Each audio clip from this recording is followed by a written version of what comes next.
आप सभी को नमस्कार, सुप्रभात। सार्थक government job point YouTube channel आप सभी लोगों का हार्दिक स्वागत करता है। चैनल पर नए हैं तो चैनल को सब्सक्राइब करके वीडियो को लाइक कर दें, शेयर कर दें, बेल आइकन दबा कर रख लें ताकि आपको नोटिफिकेशन मिल जाए और आप उसे शेयर कर पाएँ। आप सभी लोगों को मैं एक महत्वपूर्ण सूचना देने आया हूँ। उसके पहले आज कुछ वीडियोज़ हमें शेयर किए गए थे, जिसे देख करके मुझे कुछ लोगों की फ्रस्ट्रेशन का पता चलता है। ठीक है ना, कि मतलब उनमें नकारात्मकता कितनी घर कर गई है। क्यों? क्योंकि वो फील्ड स्तर पे जाकर के विद्यार्थियों के लिए काम करना, भैया उनके लिए पैसा सबसे बड़ा है। सीधी सी बात है। मैं उन यूट्यूबरों की भी बात कर रहा हूँ, साथ ही साथ अन्य संगठनों की भी बात कर रहा हूँ, जो कि हमेशा ही छात्रों के हित की तो बात करते हैं, किंतु वो छात्रों का हित कभी नहीं कर पाते। आप हमारा इशारा समझ गए होंगे, क्योंकि वो हमेशा ही पेपर की कटिंग को लेकर के या विज्ञप्तियों को पढ़ करके अगर आप जानकारी दोगे तो जाहिर सी बात है, इस समय तो मतलब पेपर में कुछ आ रहा है और ना ही जो है मतलब विज्ञप्तियाँ अपलोड हो पा रही हैं, है ना। तो आपको तो सूचना देने के लिए भी सोचना पड़ रहा है, तरसना पड़ रहा है। तो जो निगेटिव चीज़ें होती है वही आप ला करके परोसते हो। अपना एजेंडा फलाना तारीख से हम जो है प्रदर्शन करने वाले हैं, ये करने वाले हैं। ठीक है, अगर छात्र हित की बात करते हो तो फील्ड स्तर पे काम करने की भी कोशिश किया करो ना। सीधी सी बात है। फील्ड स्तर पे आप काम करोगे तो आपको वीडियो बनाने से पहले ये सोचना नहीं पड़ेगा या आपको सूचनाओं के लिए तरसना नहीं पड़ेगा। सीधी सी बात है, ठीक है ना। जो भी चीज़ें होती हैं वो छात्र हित के लिए ऐसे नहीं काम किया जाता। उसके लिए समय दिया जाता है, उसके लिए धन खर्च किया जाता है, उसके लिए अपना स्वास्थ्य दिया जाता है। ठीक है ना, तब जाकर के विद्यार्थियों के लिए कुछ काम कर पाएंगे। आप अधिकारियों से मिलेंगे, उनके चौखट पे हर दूसरे तीसरे दिन जाएंगे तो कुछ ना कुछ जानकारियाँ तो निकल करके आएंगे ही। क्या चीज़ें चल रही हैं, कब विज्ञापन आने वाला है, कब एग्ज़ाम होने वाला है, कब आयोग बनने वाला है, इन तमाम चीज़ों को लेकर के। अब जब आप सरकार से कनेक्टेड नहीं हो, जब आप जनप्रतिनिधियों के पास जाते नहीं हो, आप अधिकारियों के पास जाते नहीं हो, सिर्फ समाचार पत्रों की रटी रटाई जो है सूचनाएं आप देते हो, तो जाहिर सी बात है आपको वीडियो बनाने से पहले तो एक बार नहीं 1000 बार सोचना पड़ेगा कि आज हम बोले क्या। सीधी सी चीज़ है, इसमें कोई दो राय नहीं है ना। तो बस वही चीज़ें हैं, वही बातें हैं। अब इन लोगों को ये भी नहीं पता है कि कैबिनेट से मंजूरी मिल चुकी है शिक्षा सेवाचयन आयोग के नियमावली को। अब बताइए, सबसे बड़ी समस्या तो यही आती है। जब आप कनेक्टेड हो ही नहीं, फील्ड पे जाते ही नहीं हो, तो कैसे आपको पता चलेगा कि कैबिनेट से मंजूरी मिल गई है ना। और ऐसा नहीं है कि इसमें मेरा कोई लाभ है या कोई चीज़ें ऐसी हैं जिसके मतलब कोई चीज़ें है। जब कोविड काल भी चल रहा था ना, उसके बाद जब 2021 के बाद की जो प्रक्रिया थी टीजीटी पीजीटी की, तब भी हमारी एकेडमी में लगभग 1800 विद्यार्थी पढ़ रहे थे। ऐसा नहीं है, क्योंकि विद्यार्थियों को पता है कि सार्थक भैया जो भी सूचना देते हैं वो एग्जैक्ट एक्यूरेट परफेक्ट होती है। भले ही 10 दिन बाद वो सबके सामने आए, लेकिन वही आता है जो बोलते हैं ये। तो सीधी सी बात है, छात्र हित के लिए दम्भ भरना ये अलग बात है, लेकिन छात्र हित के लिए सच में कार्य करना, जमीनी स्तर पे कार्य करना, ये अलग बात है।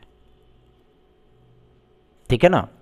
तो अगर यूट्यूबर जितने भी हैं छात्र हित के लिए थोड़ा थोड़ा अगर वो 10-10 कदम भी चलना शुरू करें बाहर, अब ऐसा नहीं कि सड़क पे जा कर के 10 कदम चल के वापस आ गए। मतलब हमारा ये है कि वो जाएं, अधिकारियों से मिलें, संस्थाओं में जाएं, वहाँ पे अधिकारियों से मिलें, जनप्रतिनिधियों से मिलें, बीएड को लेकर के क्या चीज़ें चल रही हैं। कोई सूचना देता था आप सभी लोगों को? हम ही लोग बोलते थे ना, हम लोग लड़ रहे हैं ना। क्या इसमें किसी विद्यार्थी ने पार्टिसिपेट किया है? नहीं, इसमें हम सभी लोगों ने पार्टिसिपेट किया है। सर्वोच्च न्यायालय में हम लोग केस लड़ रहे हैं। क्या इसमें मेरा लाभ है? मैं तो स्वयं एक अध्यापक हूँ, मेरा लाभ है मुझे प्राइमरी की परीक्षाओं में बैठना है? जी नहीं, मुझे प्राइमरी से कोई लेना लादना नहीं है, फिर भी आपके लिए लड़ रहा हूँ। आपके लिए प्रयास कर रहा हूँ। ऐसा नहीं कि मैं कोई समाज सेवी संस्था चलाता हूँ, जी नहीं। मुझे फिक्र होती है उन विद्यार्थियों की जो विद्यार्थी उम्मीदें, आशाएं, अपेक्षाएं और विश्वास के साथ मेरे पास आते हैं।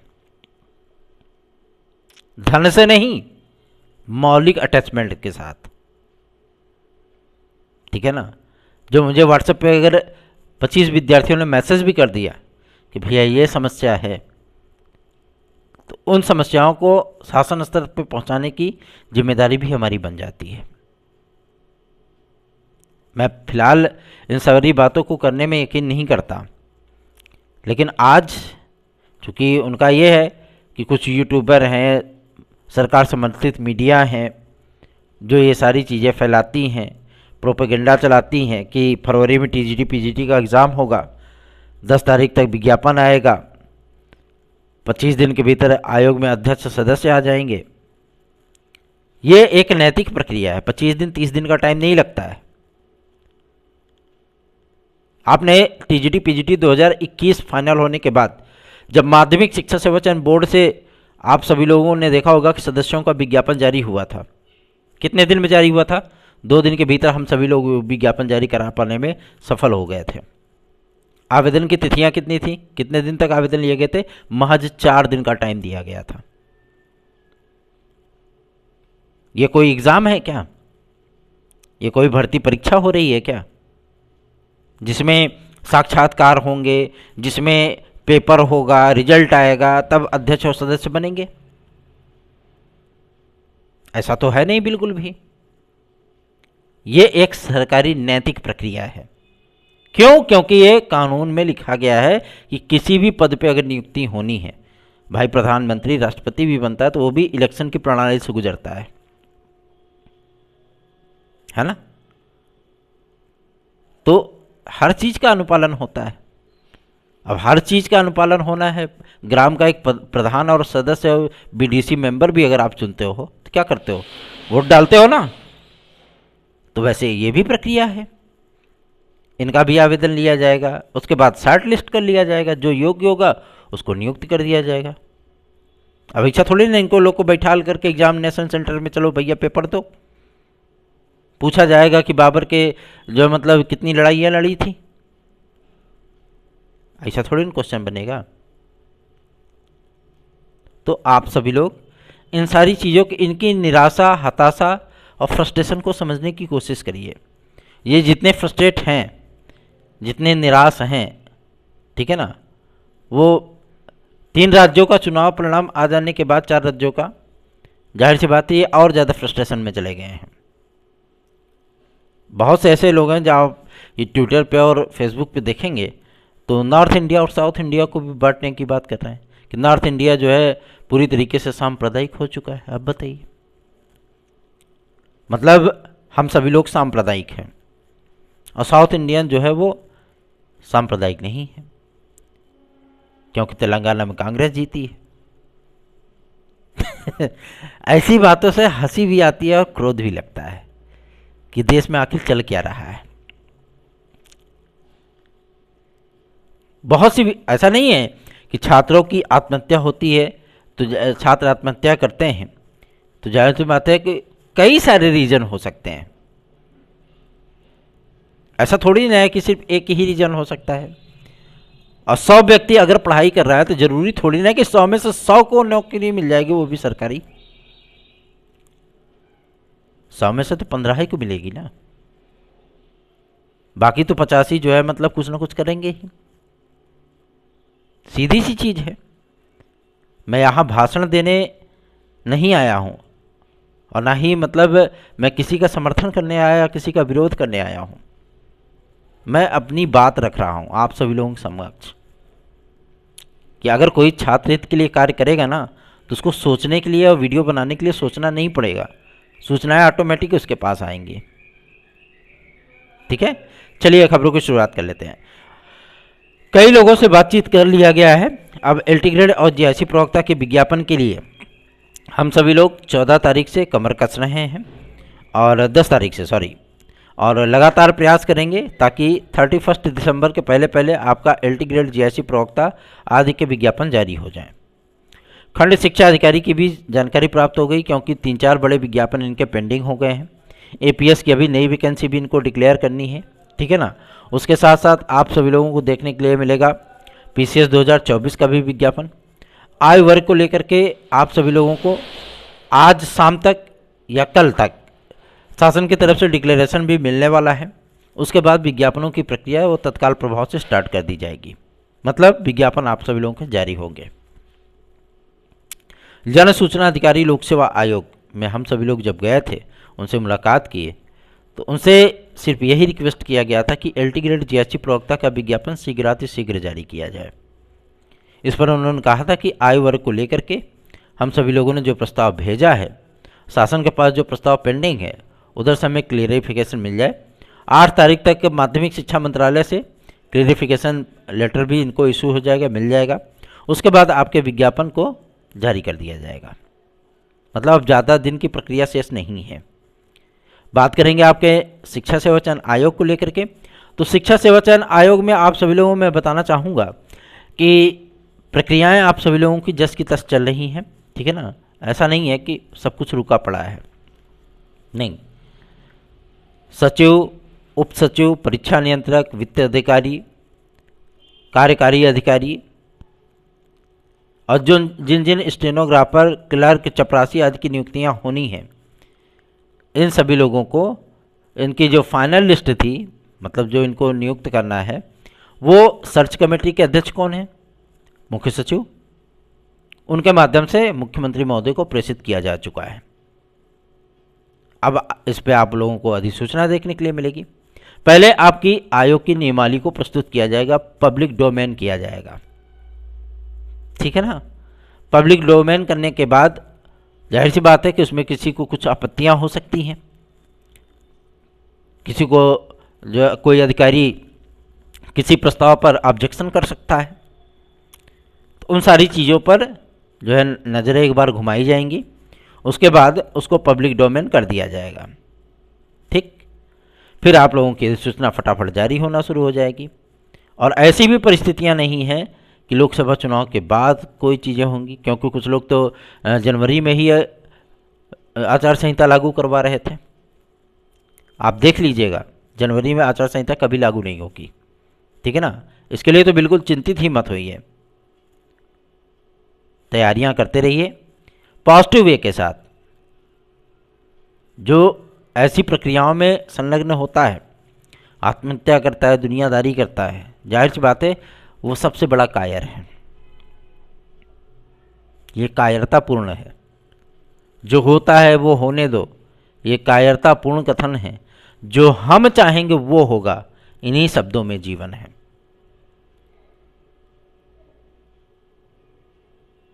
अपनी अपनी विचारधाराएं अलग हो सकती हैं, हमारा आपका सोचने का तरीका अलग हो सकता है, लेकिन कार्य करने की जो प्रणाली है, पढ़ते आप भी हो, पढ़ते अन्य विद्यार्थी भी हैं। कार्य की जो प्रणाली होती है ना, वो सबकी अलग अलग होती है, ठीक। ज्ञापन देने वालों की लाइन तो बहुत होती है, लेकिन ज्ञापन देने के बाद अपने ही कथनों पर अधिकारी से आंखों में आंखें डाल करके अगर आप बात करने की जुर्रत, ताकत, हिम्मत रखते हो, तो जाहिर सी बात है आपके उन ज्ञापनों में जो मांग पत्र में सम्मिलित है, उन बातों पर इफेक्ट पड़ता ही पड़ता है। नहीं तो आपके पीठ पीछे करते ही तुरंत उठा करके डस्टबिन में डाल देते हैं, जाओ, ठीक है ना। तो चिंतित ना हो। और धारा 18 और 21 को लेकर के विवादों की जो स्थितियां थी, वो भी अब सॉल्व हो चुकी हैं। और जो ये लोग कह रहे हैं ना कि अभी नियमावली की अधिसूचना भी नहीं आई है, बस ज़्यादा दिन वेट नहीं करना पड़ेगा, 10 तारीख के पहले पहले अधिसूचना आ जाएगी, ठीक। क्योंकि तैयारियां इसकी पूरी कंप्लीट हो चुकी हैं। परेशान नहीं हो, अपनी तैयारियों पर फोकस करें। अगर कोई छात्र समर्थित आंदोलन है जो कि लोकतांत्रिक ढंग से हो, जो कि आपके हित के लिए हो, आपके हित के लिए कार्य करता हो, जाहिर सी बात है आपको उसका सपोर्ट करना चाहिए। मैं ये नहीं कहता कि आप मेरा ही केवल सपोर्ट करिए, ये आपकी अपनी इच्छा है। आपको लगता है कि हाँ भैया हमारे लिए करते हैं, भैया की सूचनाएं सही होती हैं, भैया जो प्रयास करते हैं उसके लिए बेहतरीन विकल्प और कोई नहीं हो सकता, तो आप मेरा सपोर्ट कर सकते हैं।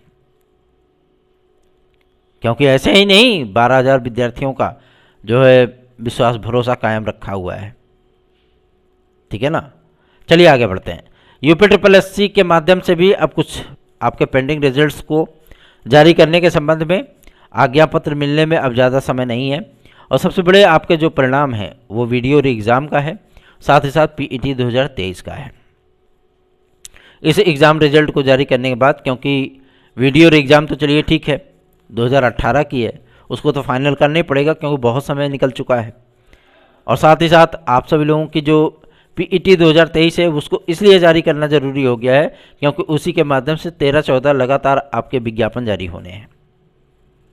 ठीक है ना। तो पूरा परीक्षा कैलेंडर में आप सभी लोगों को ये सारी चीज़ें देखने के लिए मिलने वाली हैं। आज तक मैंने आयोग के बारे में या जो भी चीज़ें आप लोगों को बताई हैं, हर बात हमारी सच हुई है। मैंने कहा था कि लोक सेवा आयोग की तर्ज पे वो काम करेगा, एक वैधानिक बॉडी होगी, बार बार उनको परमिशन लेने की आवश्यकता नहीं पड़ेगी, सच हुआ। मैंने कहा था कि परीक्षा कैलेंडर जारी किया गया, सच होगा, सच हुआ। मैंने आप सभी लोगों को बताया था कि 13-14 सदस्य होंगे, सच हुआ। मैंने बताया था परीक्षा नियंत्रक, वित्त अधिकारी, उप सचिव, सचिव, ठीक है ना, और विधिक अधिकारी जितने भी नियुक्त होंगे, सारे न्याय विभाग के भी अधिकारी इसमें नियुक्त हुए, सच हुआ। तो ऐसा नहीं कि मतलब अगर आप निकलेंगे, अधिकारियों से मिलेंगे, जनप्रतिनिधियों से मिलेंगे, तो उसका कुछ ना कुछ एडवांटेज तो मिलेगा ना। अभी कल ही एक प्रतिनिधिमंडल हमारा मध्य प्रदेश में आदरणीय श्री ज्योतिरादित्य सिंधिया जी से मुलाकात किया, उनको मांग पत्र सौंपा गया है। और हम लोगों ने उनसे रिक्वेस्ट किया था सिर्फ इतना ही कि बीएड विद्यार्थियों को लेकर के एक सार्थक प्रयत्न किए जाएं। और सबसे बड़ी चीज़ ये है कि हम लोग एनसीटी के नियमों से सताए हुए हैं, क्योंकि एनसीटी ने हम लोगों को डिफेंड नहीं किया। इस पर उनका स्पष्ट कहना था कि आप लोगों को जनवरी-फरवरी तक बेहतरीन एडवांटेज मिल जाएगा, चाहे वो केंद्र सरकार की तरफ से, चाहे सर्वोच्च न्यायालय की तरफ से। ठीक है ना। तो आप लोग इसके लिए परेशान मत होइए, क्योंकि महान्यायवादी को खड़ा करना, सॉलिसिटर जनरल ऑफ इंडिया को सर्वोच्च न्यायालय में खड़ा करना, मतलब ये पूरी तरीके से इस बात को डिफेंड करता है कि हाँ इसमें केंद्र सरकार इन्वॉल्व है। ठीक है ना। तो अब केंद्र सरकार का दायित्व कब बनेगा, क्योंकि उसके अंतर्गत आने वाली जो संस्थाएं होती हैं उसके लिए तो अपना अपना वकील होता है ना। सबसे बड़ी समस्या तो यही है। इन सारी चीज़ों को लेकर के जो कार्य हो रहे हैं, हमारे बीएड भाई बहनों के लिए भी एक बेहतरीन विकल्प, एक बेहतरीन मंच उपलब्ध कराने का पूरा हम लोगों का प्रयत्न था, और आज भी हम लोग प्रयत्न कर रहे हैं। और आप सभी लोगों को इस बात की स्पष्ट जानकारी दे देना चाहता हूँ कि 100% बीएड डिग्री धारक पुनः प्राथमिक शिक्षक भर्ती के लिए अवेलेबल हो जाएंगे, एलिजिबल हो जाएंगे, उपलब्ध तो है ये हैं, आहर वे हो जाएंगे। ठीक है ना। तो आप लोग चिंतित ना हो, चैनल को सपोर्ट करना सीखिए। अगर आपको हमारे नोट्स चाहिए तो 830 32 72 282 इस व्हाट्सएप नंबर पर आप इसे प्राप्त कर सकते हैं। और सबसे बड़ी चीज़ ये है कि मैं जो भी आपको सूचनाएं दूंगा, चाहे वो यूपी कांस्टेबल, चाहे यूपीएसआई का, चाहे UPSSC का, या आपके शिक्षा सेवा चयन आयोग का, या TGT PGT 2022 के एग्ज़ाम का, वो वही सूचनाएं आपको मिलेंगी जो शासन स्तर पर चल रही हैं। तो बिना देर किए इस चैनल को आप सभी लोग सपोर्ट करें, अधिक से अधिक विद्यार्थियों में वीडियोस को शेयर किया करें, और चैनल को सब्सक्राइब न किया हो तो सब्सक्राइब कर लें। धन्यवाद।